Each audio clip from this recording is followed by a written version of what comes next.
Okay, so what I would like to present for you now is a bit of work we've been doing with Kurio Compression 3D, who have been sponsoring a number of studentships for PhDs. This work came out of Paul, who measures compression garments, bespoke, saying, my knees hurt, and it has ended up as being, well, what about using a 3D scanner to just automatically generate a garment that's bespoke not only to both legs but individual legs to individual positions on the legs, so that where Pedro is saying you buy off the shelf and the garment is made for, you know, Mr. Smith, who doesn't actually exist ever anywhere, then maybe what we need is a garment that we can say, this is you, this is your leg, this is a compression garment. So in sport, just so you have a bit of an idea of the types of compression garments, because it's not just socks, typically in sport used for recovery purposes. Then we see upper body garments, sleeves, either sort of cuffs for the lower arm, the forearm, full arm sleeves, tights, and maybe just the calf guards as well as just the socks. And recovery has been around probably for a lot longer than garments that are now being used for performance, and we've got another one of spot the sock. So more and more people are wearing garments, and the fantastic thing about sportswear manufacturers in general is they're able to convince us to buy something before we know anything about it. They're also capable of convincing us that we should be barefoot running, but actually we still need their shoes. Yeah, so there's the interesting thing here is, well, lots of people are using these garments, so they actually work.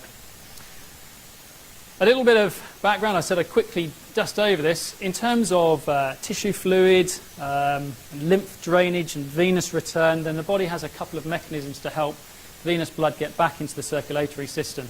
We have valves and we have muscles. The muscles are able to squeeze the veins and encourage the blood flow back up. The valves are able to stop it from going backwards through hydrostatic pressure.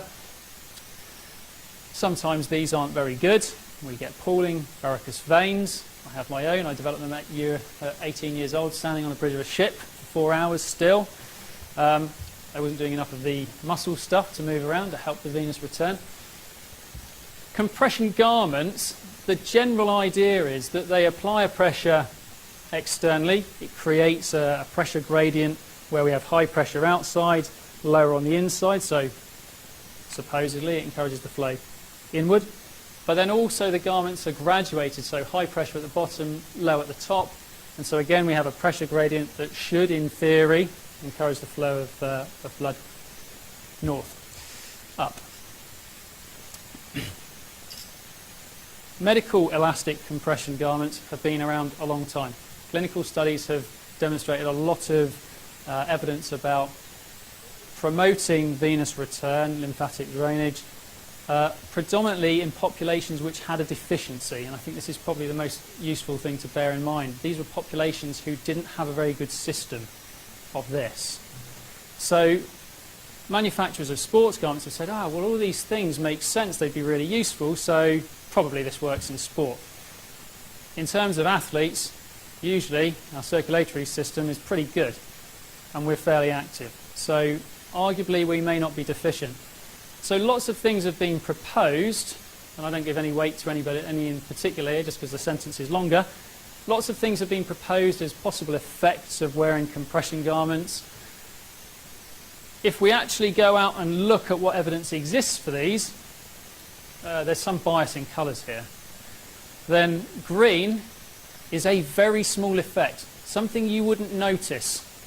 You're more likely to walk slightly slower because you saw something in your way than because you're wearing a garment. You simply probably wouldn't notice many of the differences. So most of the effects from sport, either in terms of recovery or during performance, have been fairly unnoticeable. The ones in orange here, one person says improvement, another person says terrible, don't ever wear these things, useless. Somebody else says these are brilliant, and they're terrible. The thing that we know most about compression garments is this. For most brands, not necessarily for Kurio, because we've done some work here and those aren't the case, the body temperature increases. We know this. So if you're cold, wear a compression garment.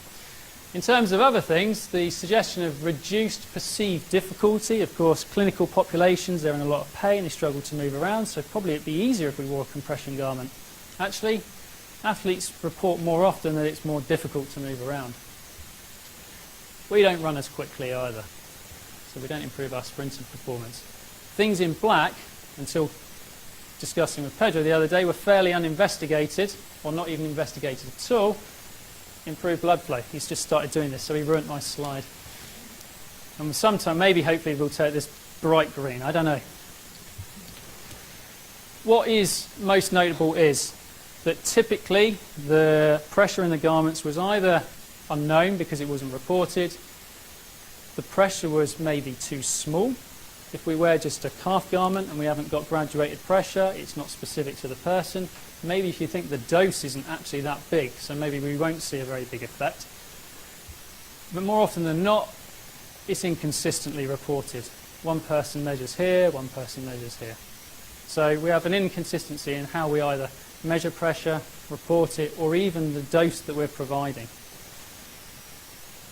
So we have a demonstration. Here comes the technology.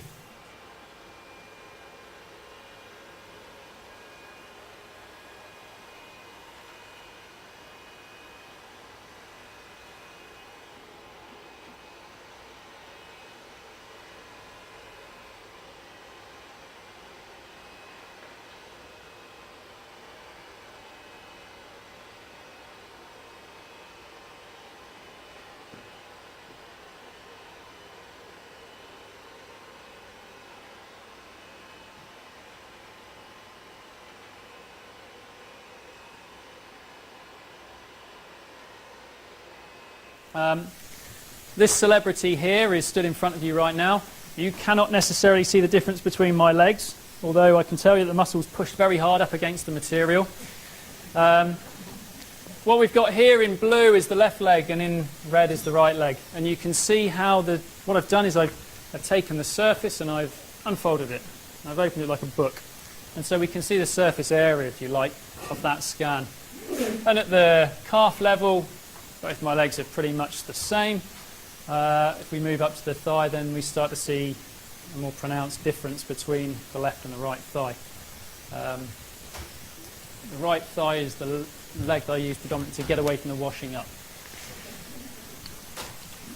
So what we're able to do is take these measurements, and then I can't give you the magic, but I can talk about the magic. What we would then do is we would make adjustments to the dimensions of the limb in order to produce graduated pressure, so that we have a higher pressure at the ankle and a lower pressure at the top of the leg. And this takes maybe, from me taking Mark's file, clicking on a button for a bit of MATLAB code. This is about 3.5, 4 minutes later, a bespoke template. So the two parts here would be stitched together. Here is the left leg, here is the right leg. They're stitched together. In the case of the ladies, it's just these two parts. In the case of the men, we add a gusset as well, which is also based on the measurements of hip and waist. But this is bespoke, and it's not just graduated pressure supposedly here and another couple of points. This is along the length of the leg. So in theory, we should see graduation. Typically, how pressure is being reported in the literature, either, as I say, not at all, that was the standard. More recently, some have adopted a method by Williams, based on some European standards, where they measure 3 sites on the inside of the leg and 3 on the front of the thigh. These locations have been selected because where material is under tension, is wrapped around a surface, as the gradient of that surface becomes more acute, sharper, then we get higher pressure. So in order to supposedly fairly report the pressures, what they've done is they've identified locations where predominantly the surface is much flatter. What that means is, if you reach down now and touch your Achilles tendon, it changes quite fast at this stage. The gradient is quite acute on the Achilles tendon. So you need to be cautious when you're measuring near sharp edges that you move slightly and the pressure may be sort of inflated simply because of the shape. What is important, in my opinion, is that you understand the pressure that is on the soft tissue. Because it's that squeezing that distributes the pressure evenly throughout the volume. If I was to, for example, have a solid bone next to my bottle and I push down onto the soft tissue, at some point I come in contact with the bone, got enough pressure to move the soft tissue to the side, I can push and push and push on that bone. I'm not going to increase the pressure of the soft tissue and the muscle where we're trying to increase the pressure in the venous return. So for me, it's more interesting that we sort of map pressure around the limb. So what we've done at NTU is we've used our 3D motion capture system. We have some markers that we place on the limbs, and then we use a wand to mark the location of the pressure sensor, measuring on the front, on the inside, on the outside, and on the back. Oh, there's a video. Don't waste it, Martin. So we place the pressure sensor. Hopefully you can see. We mark the pressure sensor, and that takes it away from being guesswork and being a little bit more numerical, and we're able to actually measure, project the position of the pressure sensor onto the line of the leg to say exactly where that was measured. And now we take away the complexities. The old method involved me taking my trousers off, putting the sensor on, up, down, up. 6 of those, takes forever. There's got to be a better method. With this, we're able to simply move the pressure sensor up the back, mark, mark, mark, mark, mark, and distribute those points. And here is one of my legs in a 3D scanned and bespoke made pair of tights. And we see that across each of the different surfaces, so the outside, the front, the inside, and the back of the leg, that if this is the ankle and this is the hip, we see a reduction in pressure pretty much along each surface. Probably the most interesting one is this, because this is predominantly all soft tissue. If you go anterior, you see some of these spikes. There is bone in different positions. We have peaks where we have the knee, and so we have the gradient over the patella, the kneecap. I love an ordnance survey map. So I much prefer this figure, which is a contour map. And where the lines are closer together, we see a steeper gradient in the pressure. And where they're more distributed, then we've got similar pressures. And what we can see is that if we look across the garment, we get graduated pressure. It increases from the ankle to the, it decreases from the ankle to the hip. However, if we look at the standard locations that are measured, so these are the Brophy-Williams method, inside and front, then they probably don't do a very good job of reporting graduation when they sit very much in a similar area. So we can't really talk about graduation on the thigh unless we hope, for dear God, that one of these is in a different section. Okay, and the same when it comes to the ankle. And actually, if we look at the posterior surface, maybe some of this is Achilles, but we see higher pressures, more pressure. And then we can look at both legs. And on an ideal world, these would be a little bit more similar. Like I say, it's a little bit sensitive to the curvature of the limb where you measure the pressure, but basically both limbs we see maybe some isolated periods where pressure is different, but we see graduation, and we see fairly consistent graduation on posterior surface. And the anterior surface is affected more so by the bone. More interesting, maybe. What's more interesting for the manufacturer, for Kurio, is that they're able to say, we can measure this garment, we can cut it, we can stitch it, we can get the pressures right. And so what we've done is we've looked at the adjustments we made to the material and say, actually on a human being. In a lab, yeah, we change the length, Hooke's law, we change the tension of the material. But essentially, are we able to change the material on a human and actually see that we can change the pressure? In the case of this, for a scientist, I think that's a pretty straight line. Pretty good for prediction purposes. The other interesting thing is, if your garment is not worn in the correct position, if it moves by 20 millimeters up or down the leg, if you stretch it too much because it doesn't fit, if it's too baggy because it doesn't fit, we can change the pressure by maybe 1 millimeter of mercury on the calf for every 20 millimeters that we're out, maybe more if it's a poorly fitted garment, and on the thigh that can be up to 1.5 to 2 millimeters of mercury in terms of pressure. So it's important. Your garment has to fit.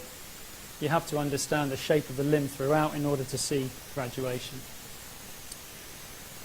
So, as a result of now hopefully knowing the dose that we provide, we can do it along more of the limb, so more of the body is hopefully affected. Some of these questions that we're not confident about the answers, is it a benefit, is it detrimental? And hopefully when we're able to investigate these, we actually know what the pressures in the garment are. They're appropriate for the human, they're graduated, and we can say exactly what that pressure is. So we have a number of PhD projects. This project was, I think, a master's project now, was it? And this is in the process of being written up. And a couple of ongoing PhD projects looking at how much it hurts on a dynamometer and whether the garment's good for recovery, and here in terms of muscle oxygenation and whether or not we can enhance blood flow. Thank you. So, any questions?